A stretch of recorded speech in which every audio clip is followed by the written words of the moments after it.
ते एकीकडे मराठा आरक्षणासाठी आंदोलनासाठी सुरू होत असतानाच पडद्यामागे मात्र मुख्यमंत्री देवेंद्र फडणवीस यांनी हे आंदोलन यशस्वीपणे हाताळले।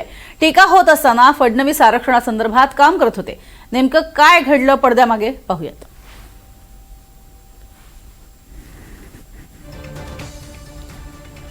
मुख्यमंत्री देवेंद्र फडणवीस यांचा पुढाकार पडद्यामागे राहून सातत्याने कायदेशीर सल्लामसलत केली।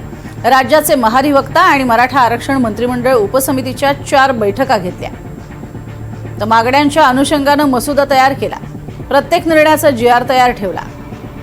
संपूर्ण तयारी केल्यानंतरच मंत्रिमंडळ उपसमितीला चर्चेला पाठवलं। जरांगेंना तो पहिल्या बैठकीत मान्य करावाच लागला। कुठेही चर्चेच्या फेऱ्या कराव्या लागल्या नाहीत।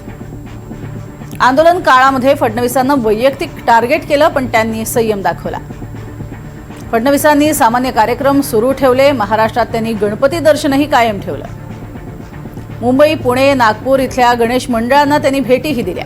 पुन्हा मराठा आंदोलन यशस्वीपणे सोडवणारे देवेंद्र फडणवीस ही प्रतिमा त्यांनी स्थापित केली।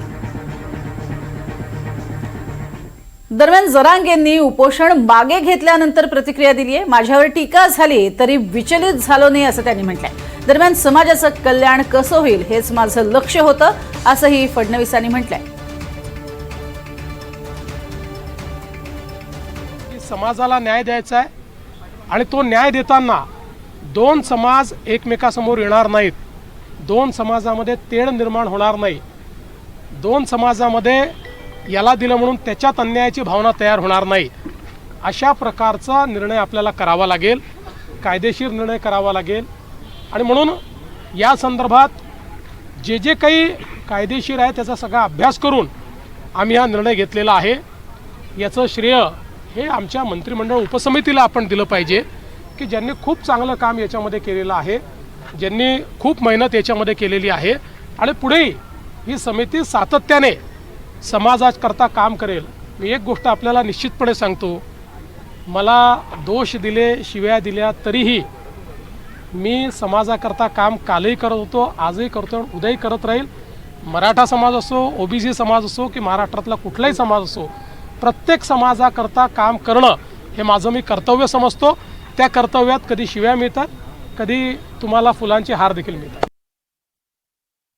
जो काही ओबीसी समाजामध्ये एक समज तयार झाला होता की त्यांचं आरक्षण काढून दुसऱ्या कोणाला तरी देण्याचा प्रयत्न होणार आहे, असं कुठेही झालेलं नाही। त्यामुळे मला असं वाटतं की आता ओबीसी समाजाने देखील या संदर्भात आता सगळी आंदोलनं ही परत घेतली पाहिजेत। आणि मी त्यांनाही आश्वस्त करतो की जोपर्यंत हे सरकार आहे तोपर्यंत दोन समाजांना एकमेकांसमोर आणणं, त्यांच्यात तिढा निर्माण करणं, एकाचं दुसऱ्याला, दुसऱ्याचं तिसऱ्याला करणं हे आम्ही कधीच करणार नाही। आमच्याकरता महाराष्ट्राची सामाजिक वीण, महाराष्ट्राचं सोशल फॅब्रिक हे अत्यंत महत्त्वाचं आहे। या निमित्ताने मी खरं म्हणजे माझे जे सहकारी आहेत, दोन्ही उपमुख्यमंत्री माननीय श्री एकनाथराव शिंदेजी आणि माननीय श्री अजित पवारजी यांचेही आभार मानतो। कारण ज्यावेळेस आम्ही या संदर्भातले निर्णय घेतले त्यावेळेस त्या निर्णयामध्ये हे दोघंही पूर्णपणे माझ्या पाठीशी होते।